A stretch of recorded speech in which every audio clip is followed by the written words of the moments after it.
The Sour Grape by Jory John and Pete Oswald. I'm a grape, a sour grape. Grrr. If somebody upsets me, I'll remember it. If somebody wrongs me, I won't forget it. If somebody insults me, I'll never ignore it. Nope. See that banana over there? That banana slipped and bumped into me, so I'm holding a grudge. See that orange? That orange didn't call me back for a week. Grudge. See that lime? That lime borrowed my scarf and never returned it. Grudge. I suppose I've got pretty thin skin for a grape. Nobody steps on this grape. Grrr. Granted, it wasn't always this way. I grew up in a close-knit bunch. There were about 3,000 of us in our little community. We were sweet to each other. You look nice today. So do you. No, you do. We all lived on a vine. Sure, it was a bit claustrophobic, especially when we were trying to get ready in the morning. Are you done in there? Come on! But my family was ripe with humor, goodwill, and warmth. We did our best with what we had. Are you going to finish that? My grandparents visited on the weekends. We'd stroll in the sun and they'd teach us what they knew. They said that it takes a bunch to raise a seed. They said that good grapes roll their own way in life. They told us to be kind, forgiving, considerate, and grateful. Or grateful, my grandpa said with a wink. Above all, no matter what life throws at you, and there will be a lot, try to stay sweet, my grandma said. Indeed, we said in response. And for a while, I was the sweetest of the sweet. I said please, I said thank you. I brushed aside life's little annoyances. I knew how good I had it. Oops! Ha ha! No problem at all. But then one day, something changed in me. It was my birthday. I had rigorously and vigorously planned a big party for weeks. I'd sent out invitations with the date prominently displayed. Get this, I had a Ferris wheel, a magician, and hay rides. I had snacks upon snacks upon snacks. The highlight of the party, though, was a fireworks display, which would happen at sundown. I stood out front and waited for folks to arrive. I had a gigantic smile on my face. I waited. Everybody was a little late, it seemed. No big deal, no big whoop. So I waited. A tumbleweed rolled by. A coyote howled in the distance. Oh! Oh, the sun sank behind the hills, and I waited. Nobody showed up. I mean, nobody. By the time the fireworks show started, with me as the sole spectator, I was scowling. I considered everybody I'd invited, and only one thought came to mind. Grudge, grudge, grudge, grudge, grudge, grudge, grudge, grudge, grudge. After that, my personality became something else entirely. I went from a sweet grape to a bitter grape to a snappy grape who moved my chair. Finally, I became a sour grape. Grrr. I started holding minor grudges that eventually became major grudges. Why don't you watch where you're going? I scowled so much that my face got all squishy. You know what? Don't even bother calling me back. I took my grumpiness out on others. Are you ever going to return my scarf? And that's just how it's been. day after day, week after week, month after month, grudge after grudge. But something happened recently that changed my thinking. I was getting ready to meet up with my friend Lenny, the only fellow I know who's as sour as I am. Lenny and I usually go to the park, where we sit on a bench and rant about stuff. But just as I was heading out the door, I bumped my knee. Oof! After I bandaged myself up, I discovered I had a flat tire. Oh!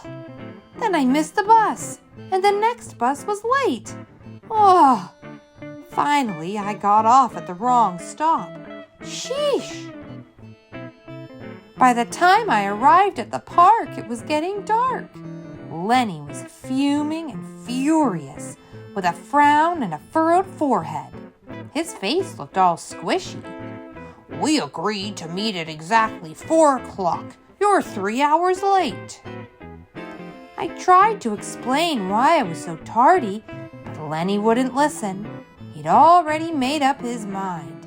He'd formed a huge grudge and he wouldn't budge. I couldn't believe it. How unfair, I thought. How ridiculous, I thought. How similar to the way I would react. Lenny was pretty worked up. He was pacing back and forth, emitting occasional grumbles. His tone was tart. So I gave him a little space. Besides, it was nice out. I noticed the sky changing colors, the melodic chirping of the birds, the evening breeze, the buzz of the park's insects coming alive at night. I suddenly felt grateful and peaceful and calm. Had I been missing all this simple beauty because I was too busy complaining? Meanwhile, old Lenny stormed off, muttering something about disrespect and lack of consideration. I'm pretty sure I heard him add a grrr, too. I walked home. I pulled a dusty box out from under my bed. There were old family photos inside. I spotted myself in one of the pictures. I was so sweet.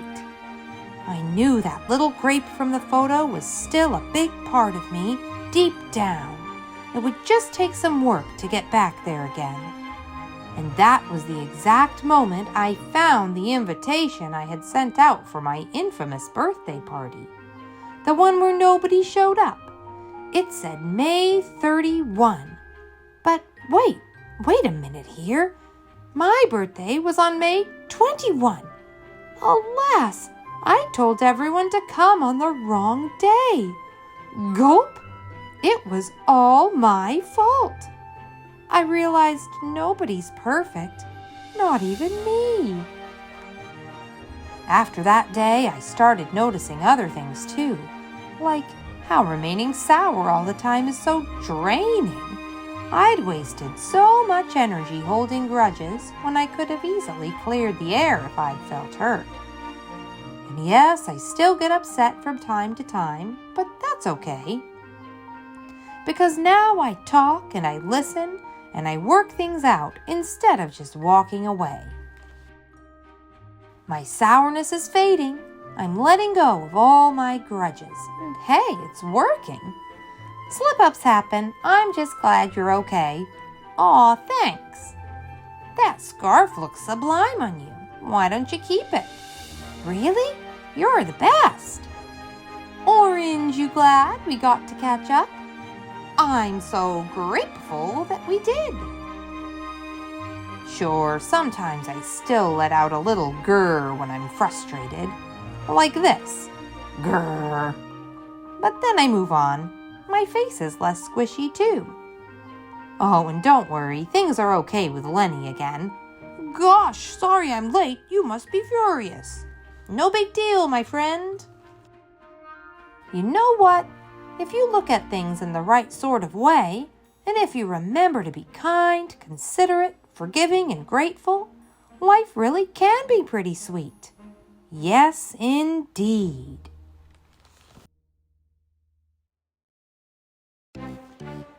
The Cool Bean by Jory John and Pete Oswald.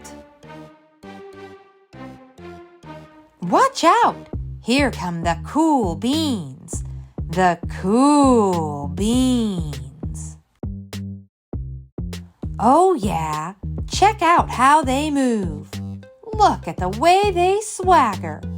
Notice their sunglasses. Yow! The cool beans are known all over school, from house to house, across town, beyond county lines. In the olden days, last year, we were all one big pot of beans. We were a mixed bag, but somehow it worked. Yep, those were the good old days. And then we stopped seeing each other as much. Oh, that's just how it is sometimes. You spend less time together, even though you're not totally sure why. I watched as the beans I knew so well, the beans from my own pod, became the cool beans. Oh, they were so cool.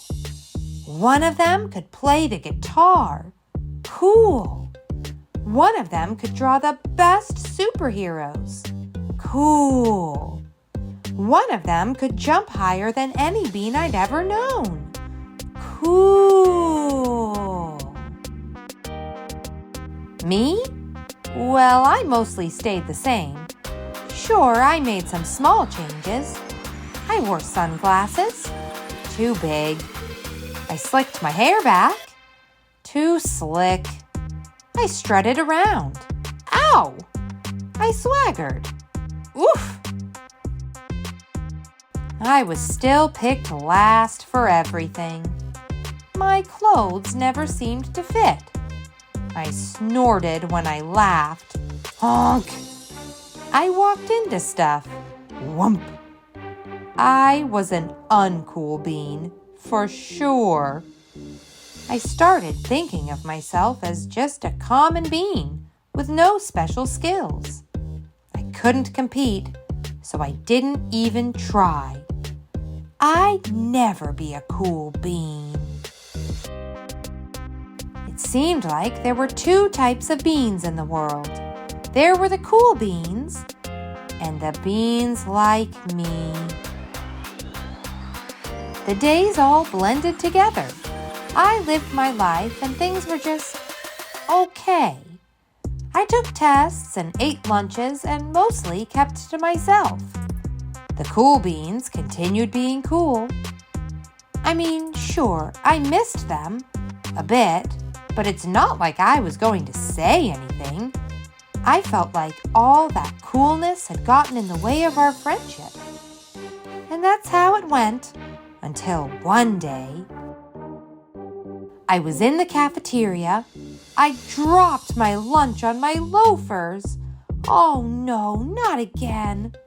But then something sort of miraculous happened. Out of nowhere, one of the cool beans helped me clean it up. He didn't even say anything. He just gave me a nod. That was it.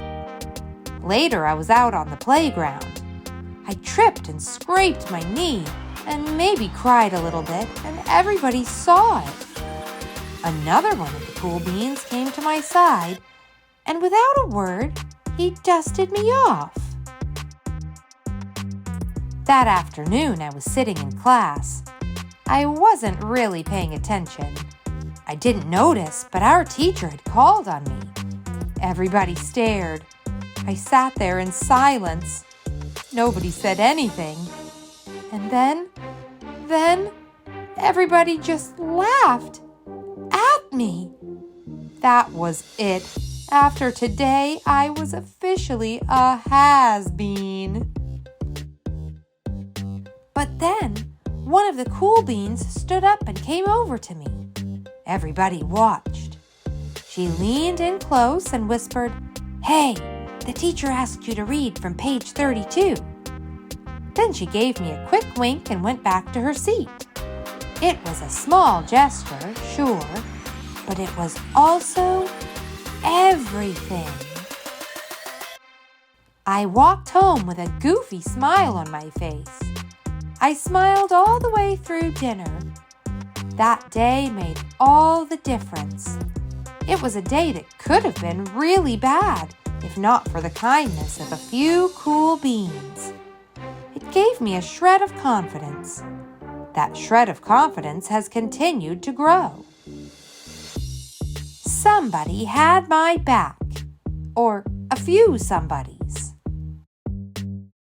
After that, I started hanging out with the cool beans again. Hey, how have you been? Get it? How have you been? Not all the time, but sometimes. At lunch, after school, even on the weekends. Throughout all of this, I realized that it's not about how you look or any of that other silly stuff. It's about a wink or a nod or a smile at just the right moment. It's about dusting somebody off, helping them up again, and pointing them in the right direction.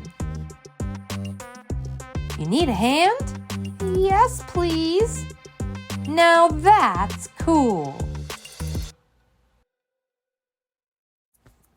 Thanks so much for reading with us today. We post a new storytime video just for kids every week, so be sure to hit that subscribe button so you never miss a single one. See you back here soon.